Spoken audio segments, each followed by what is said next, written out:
Assalamualaikum warahmatullahi wabarakatuh. Perkenalkan, nama saya Desi Sundari, nomor induk mahasiswa 2017 133 006. Saya merupakan mahasiswi semester 6 program studi pendidikan geografi di Universitas PGRI Palembang. Universitas PGRI Palembang merupakan universitas terbaik kedua di L2 Dikti Wilayah 2 yang terakreditasi B.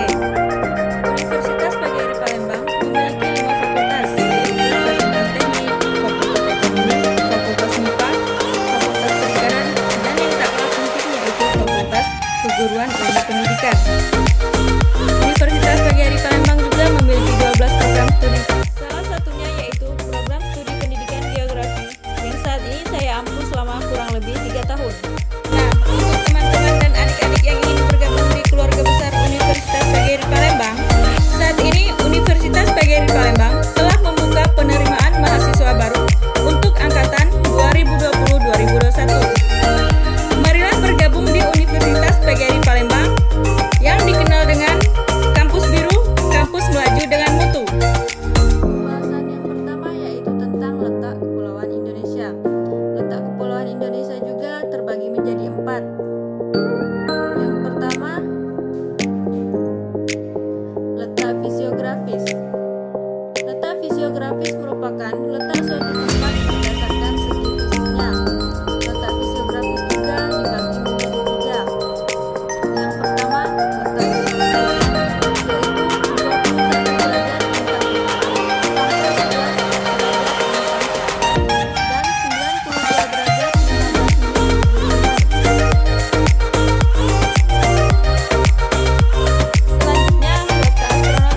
yaitu 21 derajat lintang utara sampai 11 derajat lintang selatan dan 15 derajat 15 timur sampai 141 derajat bujur timur.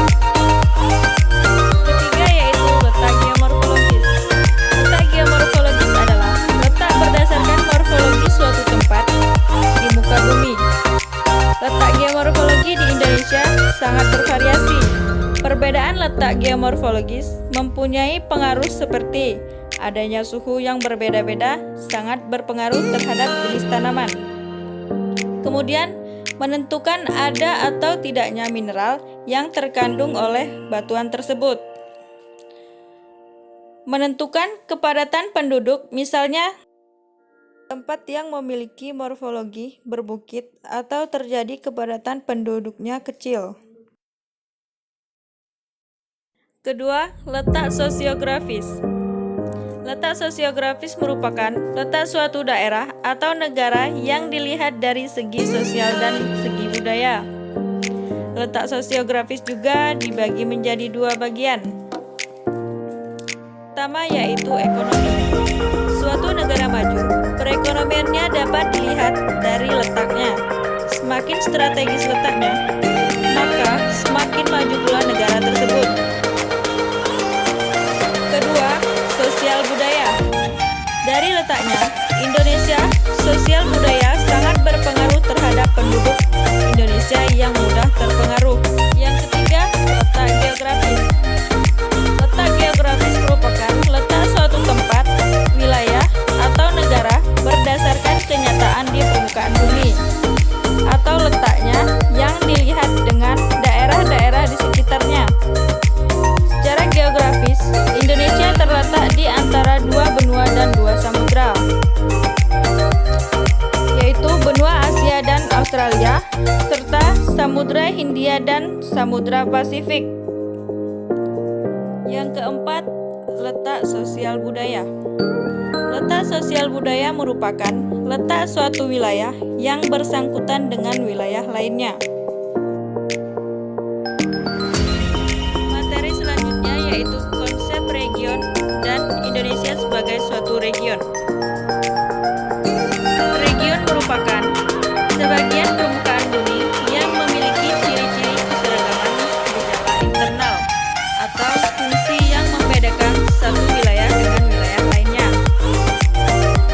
Selanjutnya, unsur esensial dalam geografi regional ada 7. Yang pertama, letak atau lokasi. Merupakan unsur paling esensial dalam kajian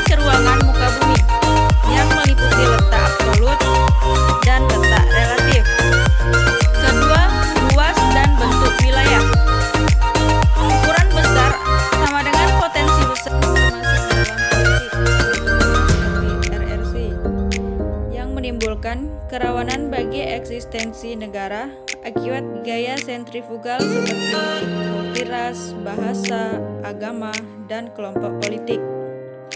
Ukuran kecil sama dengan seperti perlindungan yang tidak banyak terkait pada faktor lingkungan alam.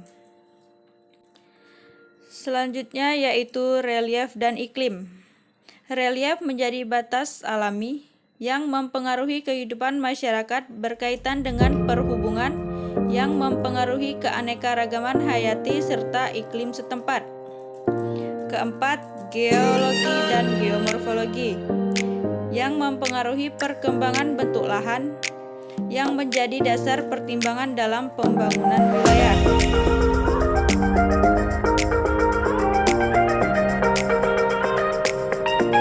Selanjutnya, sejarah. Sejarah dapat menyangkut keadaan alam seperti geologi, geomorfologi. Kemudian politik seperti pemerintahan dan penduduk. Yang keenam, penduduk, budaya, dan mata pencaharian yang mempengaruhi berbagai corak kehidupan, termasuk mengubah bentang alami menjadi bentang budaya. Ketujuh, potensi dan permasalahan utama. Geografi regional. Geografi regional merupakan bagian dari geografi yang memusatkan perhatiannya pada kajian kewilayahan muka bumi yang keadaannya dinamis atau berubah dari waktu ke waktu dan menyangkut dimensi tempat, ruang, serta waktu, baik yang terkait dengan keadaan lingkungan alami maupun kehidupan manusianya. Indonesia sebagai suatu region. Indonesia merupakan suatu region yang didasarkan karena adanya kesamaan-kesamaan tertentu, baik fisik maupun manusia. Contohnya seperti iklim, letak, bahasa, budaya, dan hukum. Indonesia sebenarnya terdiri dari berbagai region karena adanya ciri yang sangat beragam, kecuali apabila klasifikasi dibuat secara makro dengan memperhatikan lingkup wilayah yang luas. Fisiografi Indonesia dan aspek geologi. Kepulauan Indonesia dibedakan menjadi dua daerah. Yang pertama, daerah Kratogen yang berada di sebelah barat dan timur, dicirikan dengan gerakan epirogenetik, permukaan planasi, dan laut dangkal. Yang kedua, daerah tektogen yang dicirikan dengan neotektonik aktif yang menghasilkan busur kepulauan, palung laut dalam, dan basin.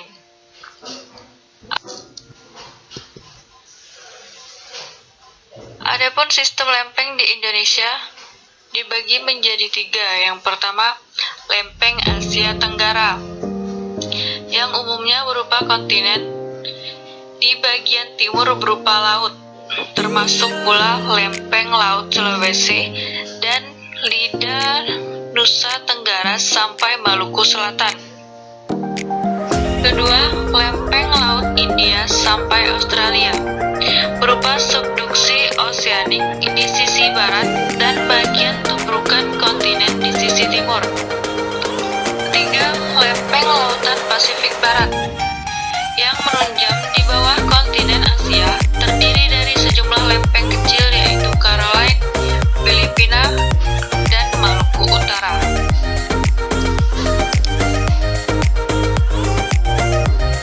Materi selanjutnya yaitu klasifikasi bentuk alam. Di sini klasifikasi bentuk alam juga dibagi menjadi 9 macam. Yang pertama, vulkanik. Vulkanik merupakan kelompok besar satuan bentuk lahan yang terjadi akibat aktivitas gunung api. Contohnya, kerucut gunung api, medan lava, dan kawah. Kedua, struktural. Struktural merupakan kelompok besar satuan bentuk lahan yang terjadi akibat pengaruh kuat satuan geologis. Contohnya, pegunungan lipatan, pegunungan patahan, dan perbukitan. Ketiga, denudasional. satuan bentuk lahan yang terjadi akibat proses degradasi seperti longsor dan erosi. Contohnya seperti bukit sisa, lembah sungai, dan lahan rusak. Keempat, marin. Marin merupakan kelompok besar satuan bentuk lahan yang terjadi akibat proses laut oleh tenaga gelombang, arus, dan pasang surut. Contohnya seperti gisik pantai, laguna, dan beting gisik. Yang kelima, eolin. Merupakan kelompok besar satuan bentuk lahan yang terjadi akibat proses angin. Contohnya paralel, parabolik, binatang, dan transversal. Keenam, fluvial. Merupakan kelompok besar satuan bentuk lahan yang terjadi akibat aktivitas sungai. Contohnya seperti dataran banjir, rawa belakang, dan teras sungai. Ketujuh, solusional. Merupakan kelompok satuan bentuk lahan yang terjadi akibat proses pelarutan pada batuan yang mudah larut seperti batu gamping dan kars menara. Kedelapan, glasial. Merupakan bentuk lahan yang terjadi akibat proses gerakan es atau glacier. Contohnya seperti lembah menggantung dan moraine. Kesembilan, organik. Merupakan suatu bentuk lahan yang terjadi akibat aktivitas manusia. Contohnya waduk, kota, dan pelabuhan. Fisiografi Indonesia dan aspek materi selanjutnya yaitu iklim dan biogeografi Indonesia. Wilayah Indonesia merupakan negara kepulauan terbesar di dunia. Dari aspek meteorologis, benua maritim Indonesia mempunyai kompleksitas dalam fenomena cuaca dan iklim. Dilihat dari gambaran umum iklim Indonesia, curah hujan maksimum berkaitan dengan intensifikasi tekanan rendah panas. Sebagai daerah monsun, curah hujan terjadi karena terbentuknya awan kumulus bermenara. Oleh karena geser angin dan konvergensi troposferik bawah kecil, kondisi ini menghasilkan hujan. Hujan juga terjadi oleh pengaruh nimbostratus, kuat dibarengi cumulonimbus. Jika geser angin vertikal dan konvergensi troposferik bawah besar, ini menghasilkan presipitasi. Sebagai benua maritim, cuaca dan iklim dipengaruhi oleh sistem angin lokal yang sangat penting karena terjadi secara teratur dan sering. Angin lokal tumbuh karena perbedaan panas siang dan malam. Adapun angin di Indonesia dibedakan menjadi dua. Yang pertama, angin lokal. Angin lokal merupakan jenis angin yang hanya berhembus di wilayah-wilayah dan waktu-waktu tertentu. Contohnya seperti angin darat sampai laut, gunung sampai lembah, angin fon, dan badai guruh. Kedua, angin musim. Angin musim merupakan angin yang berhembus selama 3 bulan hingga setengah tahun ke arah yang sama. Kemudian berganti ke arah sebaliknya di periode waktu tertentu atau periode waktu berikutnya. Contohnya seperti angin monsun, yaitu biogeografi Indonesia.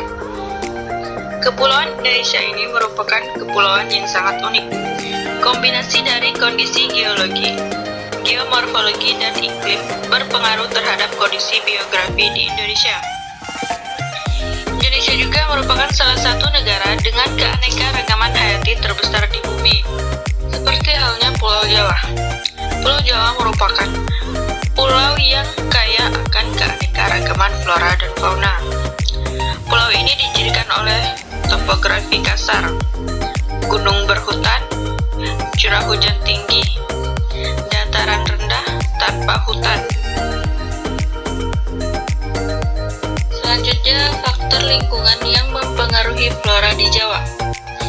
Pertama adalah topografi pegunungan yang termasuk jajaran vulkan aktif. Kedua, iklim tropis basah dengan ciri utama curah hujan tinggi, penyinaran matahari banyak setiap tahunnya, kelembaban relatif tinggi, dan suhu yang tinggi. Kemudian terdapat pula gejala iklim yang spesifik berupa hujan batu es dan embun beku yang dipengaruhi oleh topografi cekungan.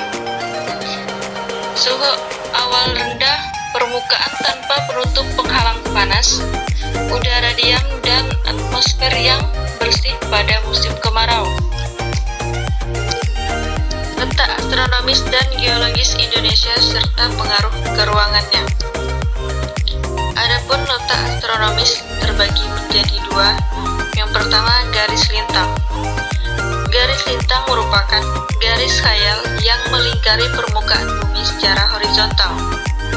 Berdasarkan letak lintangnya, diketahui bahwa Indonesia berada di antara 23,5 derajat lintang utara dan 23,5 derajat lintang selatan. Letak ini berpengaruh terhadap jenis iklim matahari di Indonesia, yaitu iklim tropis. Iklim tropis di Indonesia ditunjukkan dengan karakteristik temperatur tinggi dan curah hujan yang tinggi. Temperatur yang tinggi dipengaruhi oleh insolasi yang diterima oleh Indonesia sepanjang tahun selalu tinggi. Sebagai daerah yang termasuk dalam iklim tropis, maka Indonesia juga memiliki karakteristik meteorologi tropis. Selanjutnya yang kedua, garis bujur. Garis bujur merupakan garis khayal yang menghubungkan kutub utara dengan kutub selatan. Garis bujur dalam kaitannya dengan rotasi bumi berpengaruh terhadap pembagian waktu harian. Indonesia terletak pada 95 derajat bujur timur sampai 141 derajat bujur timur, dengan lingkar bumi 360 derajat. Waktu dalam satu hari 24 jam, sehingga 160/24 sama dengan 5 derajat berbeda dalam 1 jam. Wilayah Indonesia dengan 46 derajat sama dengan 3 zona waktu. Jadi dengan demikian, letak astronomis Indonesia berdasarkan kedudukannya terhadap garis bujur memiliki konsekuensi terhadap perbedaan zona waktu.